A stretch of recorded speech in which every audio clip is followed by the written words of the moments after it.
So next one friends, a very important theorem, addition theorem. If A and B are two events, P of A union B equals to P of A plus P of B minus P of A intersection B. This is the theorem. You might be learned the proof in your intermediate sessions or in your polytechnic, but remember this formula friends, very important in coming up problems. If there are three events, for example, P of A union B union C, suppose C is also another event, then P of A plus P of B plus P of C minus P of A intersection B minus P of B intersection C minus P of C intersection A plus P of A intersection B intersection C. In front of, if there are even number of events, then minus will come. If there are odd number of events, then plus will come. Remember in that way. Suppose if A and B are mutually exclusive. What do you mean by mutually exclusive, friends? If A, B and C are mutually exclusive in the sense disjoint, right? So that means then P of A union B union C is nothing but P of A plus P of B plus P of C, because all the intersections becomes 0, right? So in this way we study addition theorem. Now next one is multiplication theorem. So next one, multiplication theorem. If A and B are two dependent events, so multiplication theorem holds for dependent events, friends. Fine. So P of A intersection B equals to, so in addition theorem we have found P of A union B. Now we are finding P of A intersection B. So P of A into P of B by A. Here P of B, this A is known as known event. The one which is in the denominator is called known event, and B is known as unknown event. Okay. We will be knowing this event is happened. If this event is happened, how much amount of chance is there to happen B? Right? That is what P of B by A is. That is nothing but a condition. We will discuss that. Next, P of A B intersection A is also nothing but P of B into P of A by B. Whatever discussed here, that comes under denominator. Okay friends, remember in that way. Next, if A, B, C are dependent events, then P of A intersection B intersection C is P of A into P of B by A into P of C by A intersection B. This is nothing but P of A intersection B, right? This will come here. Right friends? So these two are very important formulas. Have a note. So friends, see, multiplication theorem is also called as theorem of compound probability. Remember, theorem of compound probability. Okay friends?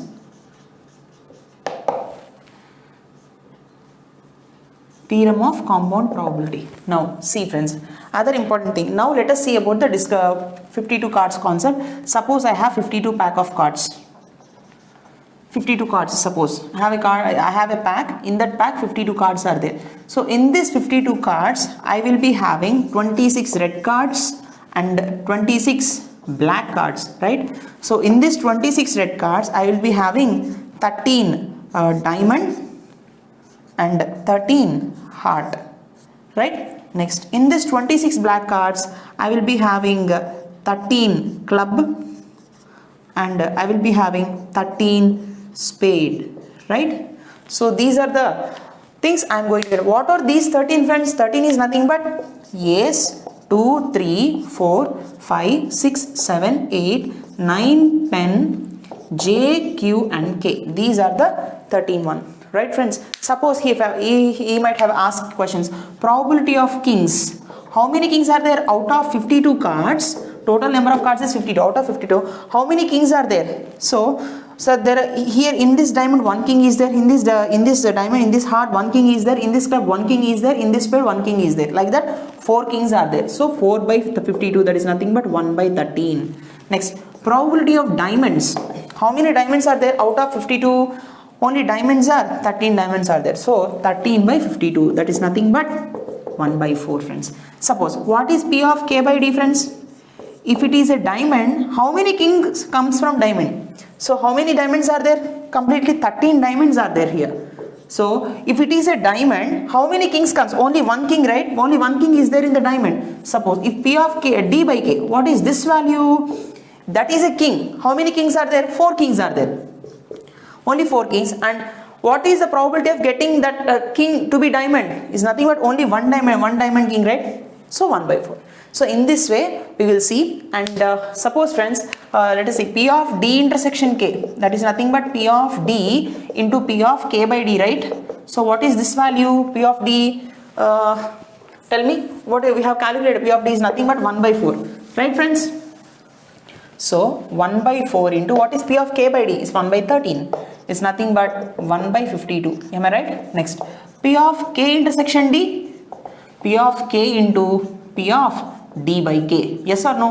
What is P of K? That's nothing but 1 by 13. And what is P of D by K? It's nothing but 1 by 4. So the value is 1 by 52. So this value and this value are same. Therefore, what can we say now? P of D intersection K equal to P of K intersection B. That means P of A intersection B is equal to P of B intersection A. This holds commutative law. Right friends, this is all about pack of cards. Once you go through and remember this tree diagram. So now friends, now these formulas what I am going to tell is they are very important. Basing on these formulas only we have to solve the questions. See friends, if A and B are two events, P of A intersection B complement is nothing but P of A minus P of A intersection B. This is called only A. P of A complement intersection B equals to P of B minus P of A intersection B. This is only B. See, how did we got this formula friends? See, by basing on Venn diagrams, see, suppose I have two events, dependent events. So, P of A intersection B, in the sense, A and B are two persons, let us suppose. Both went for interview. So, A is selected, B is not selected.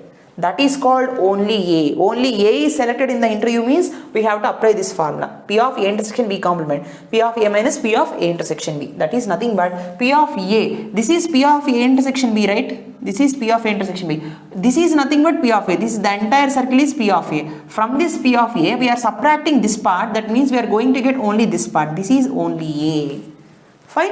So now P of A intersection B in A complement intersection B in the sense both A and B went for interview. B is selected, A is not selected in the sense from P of B we have to subtract P of A intersection B. So how will we get this one?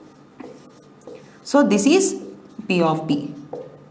This is P of B. This is P of this one A complement intersection B. Right friends? This is only B. Next, both are not selected in the sense P of A complement intersection B complement. In the sense, how can I write complement is there for both, right? So I can write whole complement taking intersection into union. So this is nothing but P of A complement 1 minus P of A. In that format I am writing 1 minus P of A union B. This is neither A nor B. Neither A is selected nor B is selected. Got it friends? In the sense, how will be the Venn diagram? So A and B both are not selected. So outer part will come in the Venn diagram, right? Next, P of A delta B equals to, there are three formulas friends. P of A delta in the sense only once, exactly one. In the sense, either both went, only one selected. Both went for the interview, but only one is going to select. So that is exactly once means either A or B. Either A is selected, R means plus, or B is selected. That's what. This formula can be written in this format by using these two manipulations. I can write this and I can write this one also according to given data. So note it down. And P of A intersection, if both are selected, what is the case? P of A intersection B. That is nothing but P of A into P of B by A. We can use that property, right? So basing on the given question, we have to take these particular formulas. Next formula. So next important property is P of A union B. When will we apply this formula? At least one is selected, either A or selected. What is the probability of getting selected either A or B? When either or term comes or at least one term comes, you have to apply P of A union B formula, and if at most one comes, you have to apply 1 minus P of A intersection B, and probability of none of them are selected. That means 1 minus P of at least one. So these are the important formulas friends. Okay, so next one.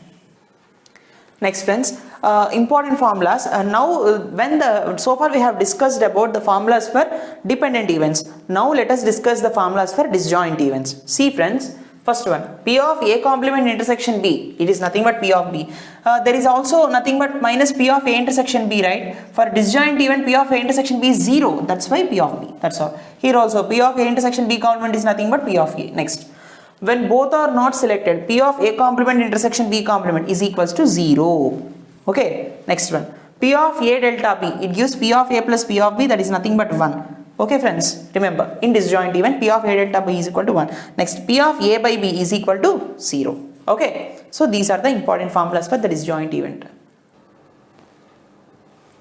So next one friends, so far we have discussed dependent, disjoint. Now we are going to discuss about independent event formulas. Remember friends, So P of A complement intersection B. Whenever independent comes, those two events will get multiplied. The probability of those two events get multiplied. So P of A complement into P of B, and I can write P of A complement as 1 minus P of A into P of B, right? Next one, P of A intersection B complement also same, P of A into P of B complement, and P of B complement is nothing but 1 minus P of B, right? Next one, if P of A complement intersection B complement, split them because those two are independent, just multiplication 1 minus P of A into 1 minus P of B, right? Next, P of A by B always gives the upper term P of A, and P of B by A always gives the upper term in independent events.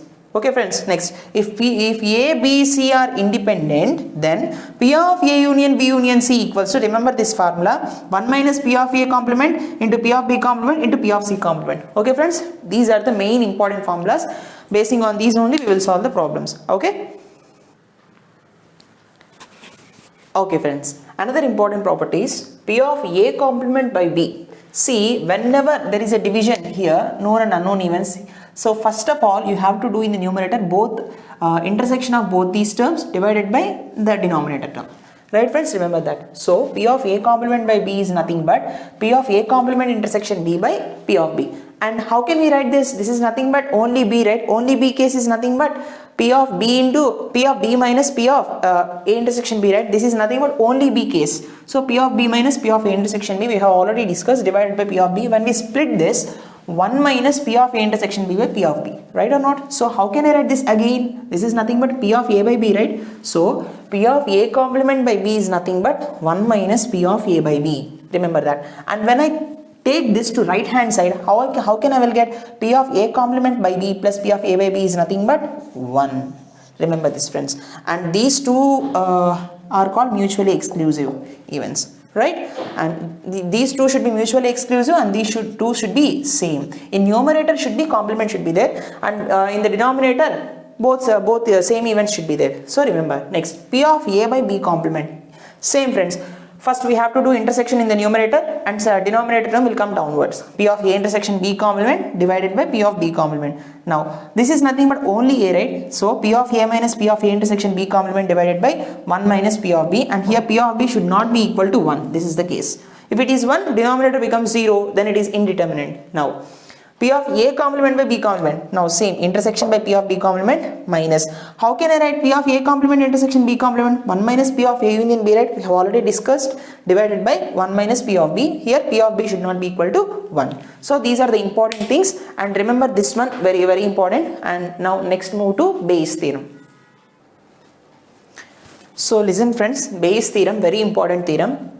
If E1, E2, E3, so on, En are mutually exclusive events such that A is any arbitrary event, okay, which is the subset of all the union of the events, then P of Ei by A equals to P of Ei into P of A by Ei divided by sigma I equals to 1 to n P of Ei into P of A by Ei. See, remember, how can we understand this one? See, I am giving this in a diagram. I will be explaining you. See, there are exclusive events. Number of exclusive events are n number of exclusive events are there, so which are not intersecting with z intersecting. That means there is no combination, there is no union, right? There is no sort of association, there is nothing there. Only the thing is disjoint. Every event is nothing but disjoint. Suppose this is E1, this is E2, this is E3, this is E4, E5, like this and so on. There are n number of events are there. So n number of events are there, and he is telling A is any arbitrary event such that it is a subset of every event.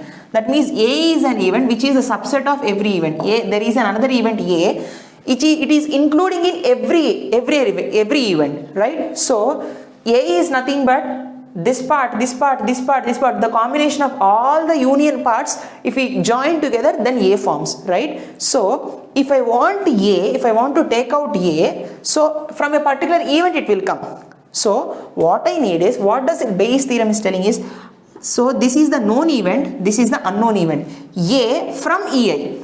If I take A, from which event it is coming? That is what Bayes theorem is. So P of Ei by A equals to P of Ei into P of A by Ei divided by sigma I equals to 1 to n P of Ei into P of A by A. Don't go for proof friends, you have already learned the proof, but here understand the concept, that's all. Okay, if we do the problems, you will understand at what particular case Bayes theorem is used. Okay, let us go to problems.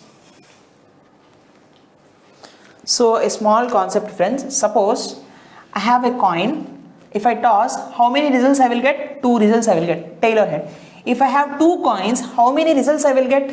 I will get 4 results, right?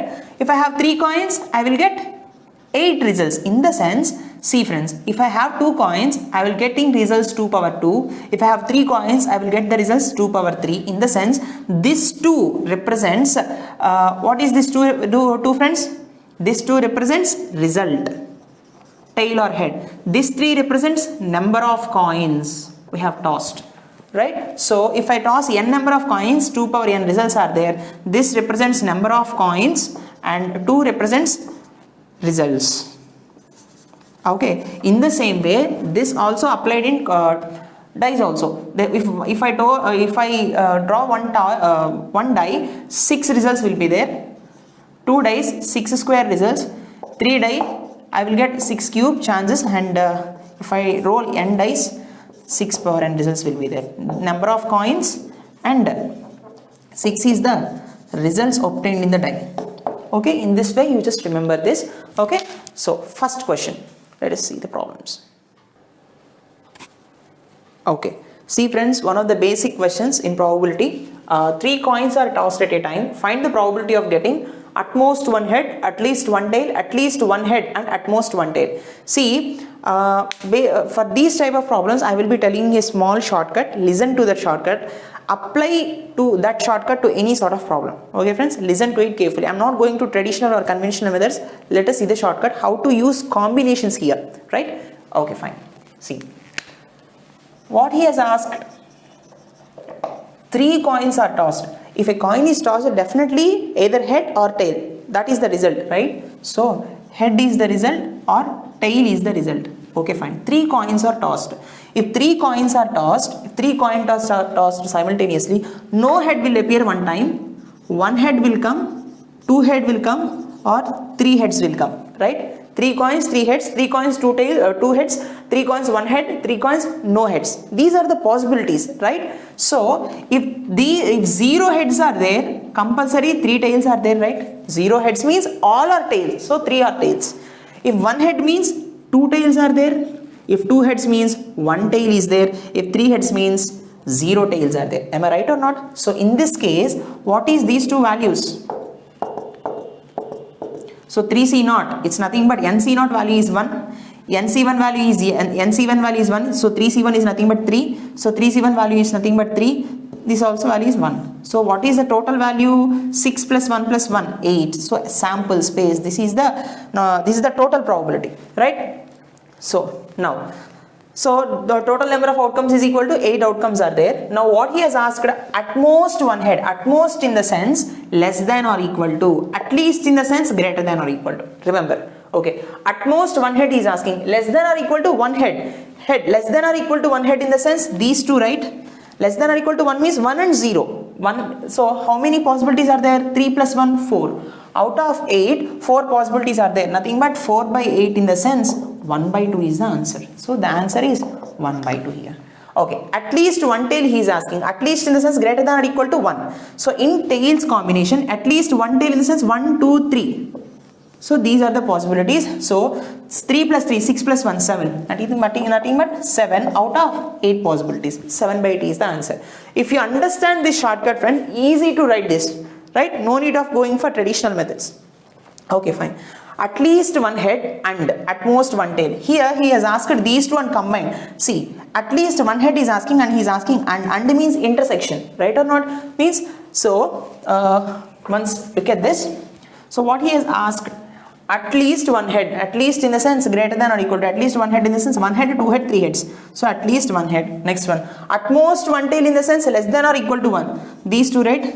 Yes. What is the and in the sense intersection? What is the common numbers? These 2 are the common numbers, right? So 3 plus 1 is 4. 4 by 8 in the sense 1 by 2. So the probability of at least 1 head and at most 1 tail is 1 by 2 when 3 coins are tossed. So in this way, by using combinations, this logic is very important. Once you go through again and again, so that you can understand, apply to any number of coins, friends. Okay, this logic is very much helpful. So next question. So next question friends, here 4 coins are tossed at a time. Find the probability of getting first one at most 2 heads and at most 2 tails. Second one at least one tail and at most 2 heads. Okay, fine. Now previously we have seen for 3 coins. Now we are going to see for 4 coins. See, 4 coins are tossed. That means head and tail are the outputs. Fine. So 4C0, 4C1, 4C2, 4C3 and 4C4. So when 0 heads comes, definitely 4 tails will come, right? When here 4C3 and here 4C2, when 2 tails comes, 2 heads comes, 2 tails will come, right? Next one, when 3 heads comes, 1 tail will come. So 4C1 and it's 4C0. When 4 heads are there, 0 tails, that means next 4C0 is nothing but 1, this is also 1, 4C1 is nothing but 4, this is also 4. What is 4C2 friends? 4 into 3 divided by 2 into 1, 2 2 is 4, 2 3 is 6. So what is the entire sample space? 10, 11, 11 plus 5, 11 plus 5 is 16, so 16 is the one, right?